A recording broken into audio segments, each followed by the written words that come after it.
आज बड़ा ही important article पढ़ेंगे। ये है Bernoulli equation. Bernoulli equation basically law of conservation of energy है फ्लोइंग फ्लूइड के लिए, यानी कि अगर फ्लूइड फ्लो कर रहा है तो किसी भी पॉइंट के ऊपर उसकी जो एनर्जी है, मैकेनिकल एनर्जी, उसका सम जो है वो कांस्टेंट ही रहता है।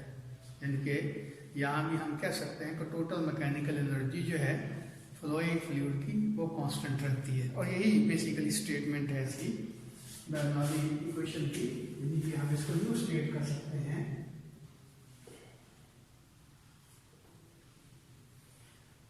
The total mechanical energy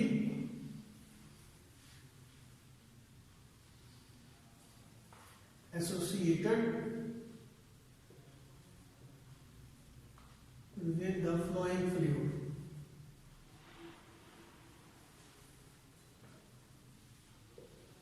remains constant.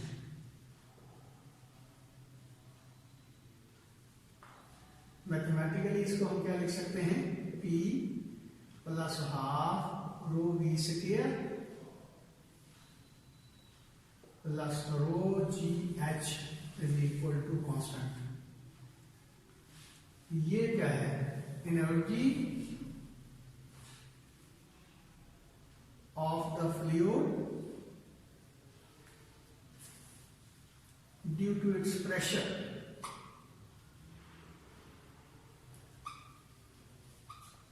और ये क्या है, ये है kinetic energy per unit volume. ये क्या है, potential energy per unit volume. और ये किस वजह से होगी, ड्यू टू फ्लो।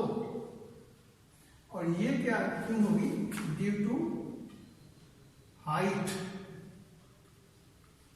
इसका क्या मतलब हुआ कि अगर फ्लूइड यहाँ फ्लो करता है तो उसकी वो एनर्जी जो उसकी प्रेशर की वजह से उसके अंदर मौजूद है, और वो एनर्जी जो उसकी मूवमेंट की वजह से उसके अंदर मौजूद है, और वो एनर्जी जो उसकी हाइट की वजह से, फ्लूइड की हाइट की वजह से उसमें मौजूद है। तो किसी भी पॉइंट के ऊपर फ्लूइड जो फ्लो करता जा रहा है, तो किसी भी पॉइंट के ऊपर इनका जो सम लेंगे तो हम वो एक जैसी उसकी वैल्यू रहेगी, चेंज नहीं होगी। यानी कि फ्लूइड जो है उसकी मैकेनिकल एनर्जी जो है वो कांस्टेंट रहती है। और मैकेनिकल एनर्जी में क्या क्या चीजें इन्वॉल्व है, क्या कौन सी एनर्जीज इन्वॉल्व है, ये है energy of the fluid due to its pressure. Pressure की वजह से काम करने की सलाहियत होती है फ्लूइड के अंदर, और फिर उसकी मूवमेंट की वजह से, उसकी वेलोसिटी की वजह से काम करने की सलाहियत है, और फिर उसकी हाइट की वजह से काम करने की सलाहियत है। इन सभी एनर्जीज का जो सम है वो एक जैसे ही रहेगा थॉरली। यानी कि फ्लूइड जो है वो फ्लो कर रहा है, तो इनकी एनर्जी का, ये जो एनर्जी हमने पॉइंट आउट की है, इनका अगर सम दे दिया जाए किसी भी पॉइंट के ऊपर तो उसकी वैल्यू में चेंज नहीं आएगी, फर्क नहीं आएगा। तो ये कहलाता है बर्नौली इक्वेशन। तो मुझे इसको रेस करना पड़ेगा, वजह ये है कि इसकी जो डेरिवेशन थोड़ी सी लंबी है, इसलिए मैं इसको रेस कर देता हूं। अब इसकी डेरिवेशन हम करते हैं, तो उसके लिए हम आइडियल फ्लूइड ही कंसिडर करेंगे। आइडियल फ्लूइड, हमने ये कहा था कि एक ऐसा फ्लूइड होता है, यानी कि आइडियल फ्लूइड है ये, इन रियल तो एग्जिस्ट नहीं करता, कि जिसकी जो फ्लो है वो लेमिनर फ्लो है, स्ट्रीमलाइन फ्लो है, और वो उसकी विस्कोसिटी 0 के बराबर है। और अगली बात ये है कि वो कंप्रेसिबल नहीं है, उसकी डेंसिटी कांस्टेंट रहती है। तो हमारे पास एक आइडियल फ्लूइड है जो इस पाइप के अंदर से पास हो रहा है, और पाइप कुछ यूं है कि इधर उसका डायमीटर और हाइट ज्यादा है, और इधर इसका डायमीटर और हाइट की वैल्यू कंपैरेटिवली कम होती जाती है, ऐसे समझिए ये। और यहां जो है बिल फर्जर पाइप जो है यहां पे उसकी वेलोसिटी, इसके अंदर जो फ्लूइड फ्लो हो रहा है उसकी वेलोसिटी v1, ये 0.1 कह लें, ये 0.2 कह लें, और इसकी वेलोसिटी v1 है, इसका area of cross section a1 है, और यहाँ पे प्रेशर जो है फ्लूइड का वो p1 है। इसी तरह यहाँ कह लें इस एंड के ऊपर, यानी इस एंड के करीब ये जो 2 पॉइंट हमने लिया है, इसमें वेलोसिटी है फ्लूइड की v2 के इक्वल है। इसका एरिया ऑफ क्रॉस सेक्शन यहाँ से लेकर यहाँ तक ये कांस्टेंट है, हम आमतौर पर यदि इसको कांस्टेंट कंसीडर कर रहे हैं, ये इसका एरिया जो है a2 के इक्वल है, और यहाँ पे प्रेशर जो है p2 के बराबर, और ये हमारा हॉरिजॉन्टल है, ग्राउंड है। इस ग्राउंड के रिस्पेक्ट इसकी जो एवरेज हाइट है वो h1 के इक्वल है, और इसकी एवरेज हाइट जो है वो h2 के इक्वल। अब इधर से फ्लूइड इसमें एंटर हो रहा है और इधर से फ्लूइड इसमें से इजेक्ट आउट हो रहा है। याद रखें, ये हम इतना हिस्सा पाइप का कंसिडर कर रहे हैं, इसका मतलब ये नहीं कि पाइप ही इतना है, इससे पीछे भी पाइप है, इससे आगे भी पाइप है, लेकिन हम इतना सेगमेंट जो है पाइप का उसके ऊपर गौर कर रहे हैं। इस यहां से पिछले हिस्से में से पाइप से जो फ्लूइड इसके अंदर एंटर होता है, और यहां से जो फ्लूइड निकलता है वो एक्चुअली इसकी आगे जो पाइप उसमें एंटर हो जाता है। तो फ्लूइड जो है वो आइडियल है, मीन उसकी जो फ्लो है वो लेमिनर फ्लो है। इसका क्या मतलब हुआ कि इसकी जो फ्लो है वो स्ट्रीम लाइन है, ये स्ट्रीम लाइन फ्लो है, ये फ्लो जो है इसकी स्ट्रीम लाइन है, इस तरह है। ये स्ट्रीम जो ब्रेक नहीं हो रही, ये अब डेफिनेटली इधर से फ्लूइड जो है इस सेगमेंट में एंटर होता है, यहां से फ्लूइड जो है इजेक्ट आउट होता है। तो एक पर्टिकुलर पोजीशन के ऊपर हम इसको कंसीडर करते हैं। तो बिलफर्ज इनिशियली फ्लूइड जो है वो यहां पे था, तो उसका दूसरा क्रॉस सेक्शनल एरिया हम ये लेते हैं, ये यहां पे है, और डेल्टा टी टाइम के बाद ये जो फ्लूइड यहां पे इससे जो एंटर हुआ था वो यहां तक पहुंच गया, और ये फ्लूइड यहां से यहां तक इजेक्ट हो गया। यानी कि एक पर्टिकुलर टाइम में फ्लूइड ने ये जो डिस्टेंस तय किया है डेल्टा x1 कह लें, और ये जो डिस्टेंस उसने तय किया है वो डेल्टा h2 कह लें। मेरी बात पे एक बार गौर कीजिएगा, इधर से फ्लूइड आ रहा था, ये ऐसा समझिए कि हमने यहाँ एक डिस्क रखी हुई है, और डिस्क जो फ्रिक्शनलेस है वो फ्लूइड जो है डिस्क को पुश दे रहा है, और डिस्क यहाँ पे थी और फ्लूइड पीछे से आ रहा है, तो डिस्क ये मूव करती हुई यहाँ पे पहुंच गई है। जब ये डिस्क यहाँ पे थी, एक डिस्क हमने यहाँ रखी हुई थी, ये समझाने के लिए कह रहा हूँ, लाजमी नहीं कि यहाँ डिस्क ही आप रखेंगे, वो पॉइंट यदि कि यहाँ पॉइंट आउट करने के लिए कि ये फ्लूइड का पोर्शन जो है मूव कर रहा है किस तरह। तो मैं ये कह रहा था कि ये डिस्क यहाँ पे है, ये डिस्क यहाँ पे है। जब इधर से ये फ्लूइड या उसको पुश करता हुआ डिस्क को यहाँ तक ले आता है, तो ये डिस्क उस वक्त यहाँ से यहाँ तक पहुंच जाती है। इसका मतलब यह है कि डिस्क बेसिकली ये इंडिकेट कर रही है फ्लूइड की फ्लो को। तो डेल्टा टी टाइम के अंदर ये डिस्क यहाँ से यहाँ तक पहुंच गई, तो ये डिस्क यहाँ से यहाँ तक पहुंच गई। या दूसरे लफ्जों में ये कह लें कि फ्लूइड ने यहाँ से लेकर यहाँ तक delta x1 distance delta T time में मूव किया है, और इसी तरह उसी डेल्टा टी टाइम में यहां से लेकर यहां तक फ्लूइड जो है वो पहुंच गया, इसने ये डेल्टा x2 डिस्टेंस जो है वो ट्रेवल किया है। अब चूंकि हमारा कंसर्न है एनर्जी के साथ, तो हम ये देखना चाहते हैं कि यहां से लेकर यहां तक फ्लूइड जो है उसके ऊपर वर्क कितना हुआ। अब ये वर्क हम कैलकुलेट करना चाहते हैं, तो पहले हम ये देख लेते हैं कि यहां से यहां तक जो फ्लूइड मूव किया है उसने, तो इस एंड के ऊपर, इस फ्लूइड के ऊपर, यानी कि यहां से लेकर यहां तक जो फ्लूइड है उसके ऊपर कितना वर्क हुआ है। अब वर्क आपको पता है किसके बराबर होता है, ये W1 पहले जो यहां पे वर्क हो रहा है, तो वो किसके बराबर होगा, F1 डेल्टा x1। लेकिन यहाँ F1 किसके इक्वल होगा, याद रखें यहां तो फोर्स लग रही है फ्लूइड के प्रेशर की वजह से लग रही है। ये इसके बिहाइंड है, इसके पीछे जो फ्लूइड है उसके प्रेशर की वजह से इस फ्लूइड के ऊपर फोर्स लगी है। तो प्रेशर को हम किस तरह डिफाइन करते हैं, P is equal to force per unit area. Force per unit area. अच्छा, एक बड़ी इंपॉर्टेंट बात बता रहा हूं कि ये रिलेशन है बेसिकली कैसे है, F is equal to p a area और फोर्स ए की डायरेक्शन में है, और ये दोनों की जो इनके फोर्स भी वेक्टर क्वांटिटी है और एरिया भी वेक्टर क्वांटिटी है। फोर्स की डायरेक्शन और एरिया की डायरेक्शन सेम होगी, और आपको पता है कि एरिया जो होता है उसकी डायरेक्शन जो है सरफेस का परपेंडिकुलर होती है। यानी कि ये अगर हमारे पास एक सरफेस है, इसका एरिया ये होगा। तो बहरहाल इसको हम स्केलर फॉर्म में जब लिखते हैं, यानी कि ये फोर्स की डायरेक्शन जब एक्स एक्सिस की जानिब है, तो हम इसको कह सकते हैं कि F I is equal to, जो मैं लिख देता हूं, ये एफ मैग्नीट्यूड है, I direction P, A magnitude I इसकी डायरेक्शन, तो यहाँ पर कैंसिल हो जाएंगे, इसलिए हम लिखते हैं कि एफ जो है वो पी और ए का प्रोडक्ट है, या पी जो है वो एफ और ए के इक्वल होगा।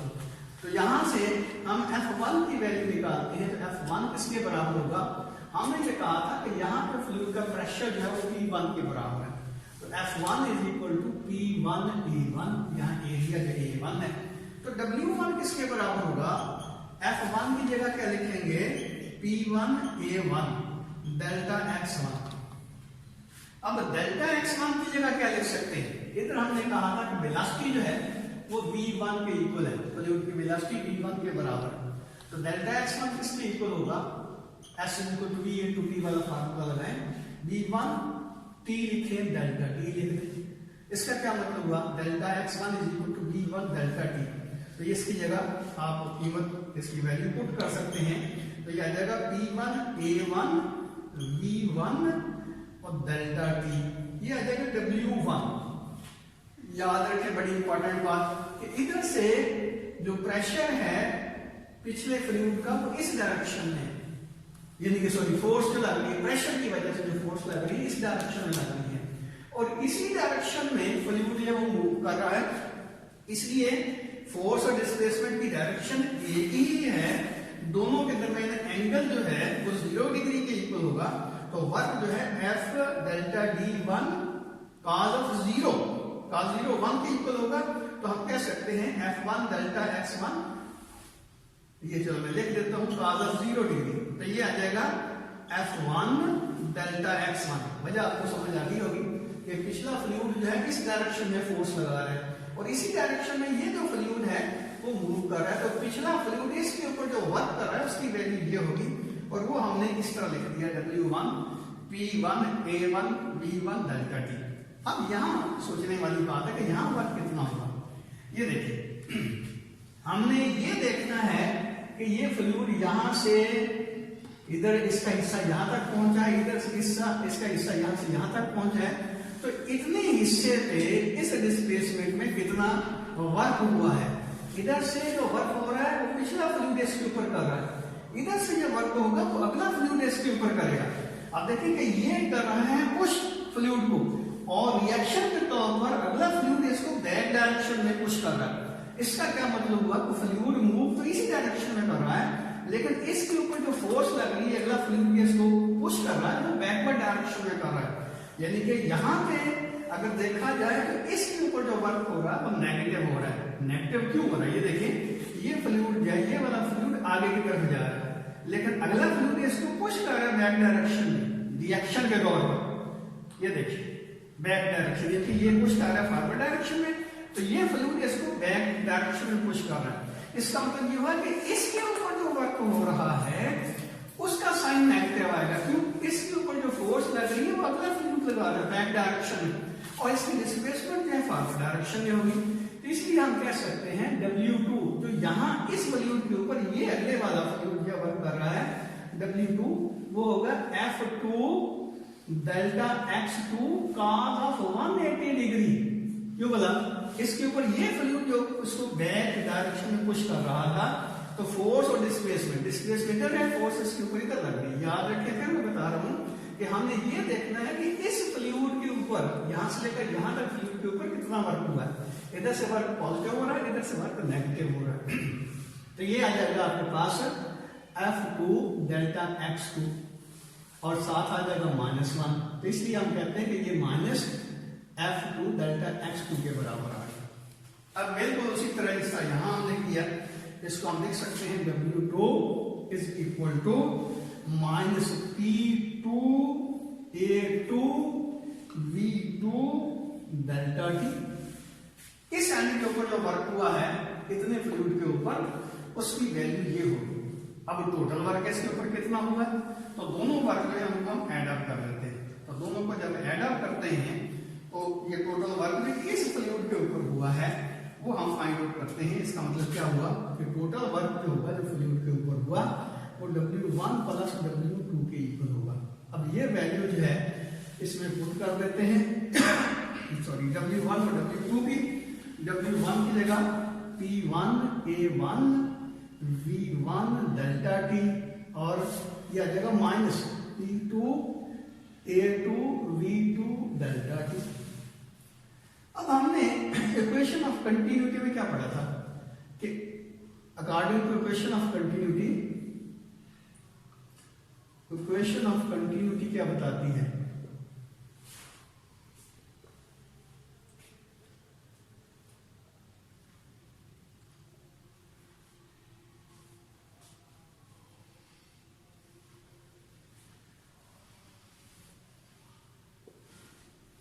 इक्वेशन ऑफ कंटिन्यूटी हमें बताती है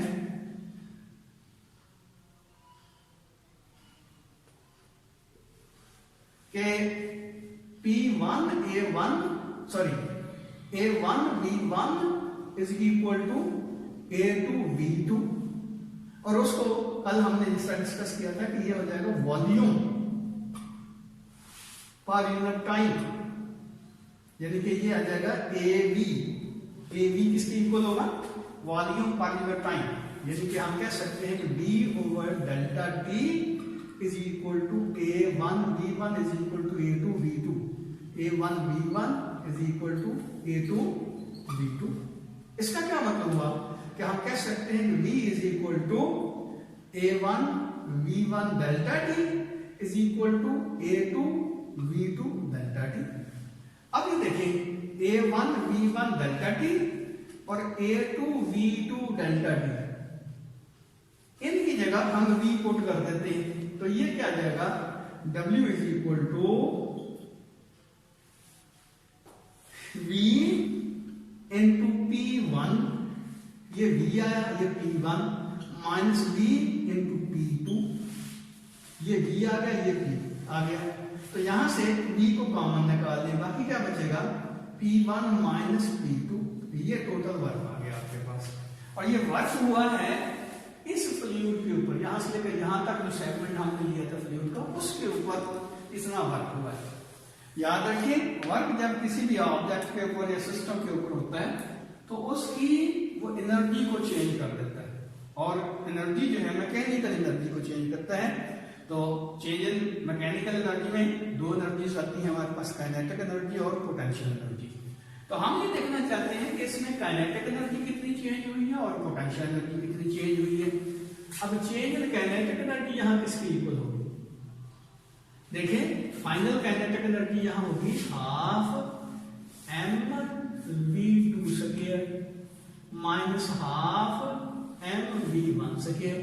इस पॉइंट के ऊपर वेलोसिटी हमने कहा v1 है, इस पॉइंट के ऊपर हमने कहा वेलोसिटी v2 है, तो ये आ जाएगा delta K E half mv2 square minus half mv1 square. m वो मास बेस का यानी टोटल मास जो है। अब इसी तरह चेंज इन पोटेंशियल एनर्जी किसके इक्वल होगी, अब यहाँ पे देखिए इसकी हाइट h1 है और यहाँ पे इसकी हाइट h2 है, तो हम कह सकते हैं mgh2 माइनस mgh1, ये पोटेंशियल एनर्जी में चेंज है।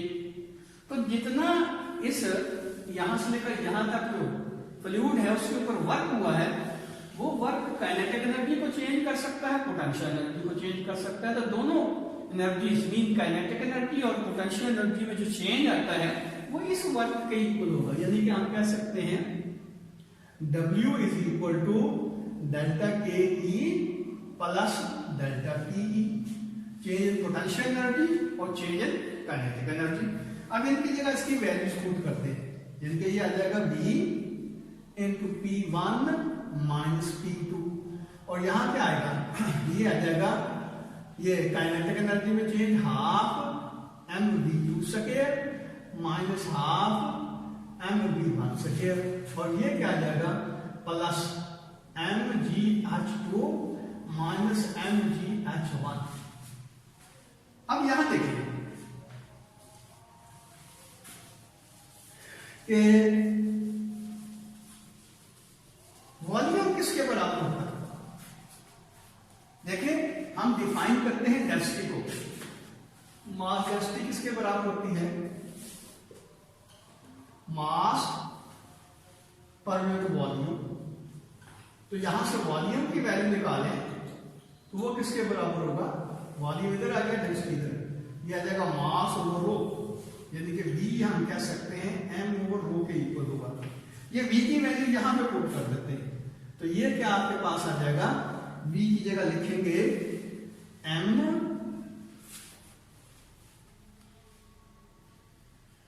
Over rho into P1 minus P2 is equal to half. अच्छा यहां भी देखें कि इसमें m है, ये m है, ये m है, ये m है, इसको कॉमन निकाल देते हैं। तो मास को निकाल लिया हमने कॉमन, बाकी क्या बचा, ये half V2 square minus half V1 square plus GH2 minus GH1। अब ये m जो है, ये वाला m और ये वाला m एक दूसरे को कैंसिल कर देता है, और साथ ही हम एक और स्टेप कर देते हैं कि रो को इससे इधर मल्टीप्लाई कर देते हैं। तो ये क्या आ जाएगा, P1 minus P2 is equal to, rho में अंदर मल्टीप्लाई करते जाता हूं, half rho V2 square minus half rho V1 square plus rho GH2 minus rho GH1। अब हम ऐसे करते हैं कि ऐसे फैक्टर जिनका सबस्क्रिप्ट 1 है उसको एक तरफ ले आते हैं, और ऐसे कंपोनेंट्स जिनका सबस्क्रिप्ट 2 है वो दूसरी तरफ शिफ्ट कर देते हैं। तो ये आपके पास आ जाएगा P1 प्लस, ये देखिए इधर नेगेटिव है, दूसरी तरफ जाकर पॉजिटिव हो जाएगा, half rho V1 square plus rho GH1 is equal to, ये P दूसरी तरफ जाएगा पॉजिटिव हो जाएगा, P2 plus half rho V2 square plus rho GH2। अब यहां गौर कीजिएगा कि ये सारे के सारे जो फैक्टर हैं ये 1 पॉइंट के लिए, इस पॉइंट के लिए है, और ये जो सारे के सारे फैक्टर हैं वो इस पॉइंट के लिए। तो इसका मतलब ये हुआ कि यहाँ पे इन क्वांटिटीज का सम और यहाँ पे इन क्वांटिटीज का सम आपस में इक्वल होगा। इसको हम जनरलाइज कर सकते हैं, किसी भी पॉइंट के ऊपर इन क्वांटिटीज का सम जो है वो कांस्टेंट ही रहेगा, एक जैसे रहेगा, उसमें तब्दीली नहीं आएगी, चेंज नहीं आएगी। इसलिए सिंपली हम कह सकते हैं कि P plus half rho V square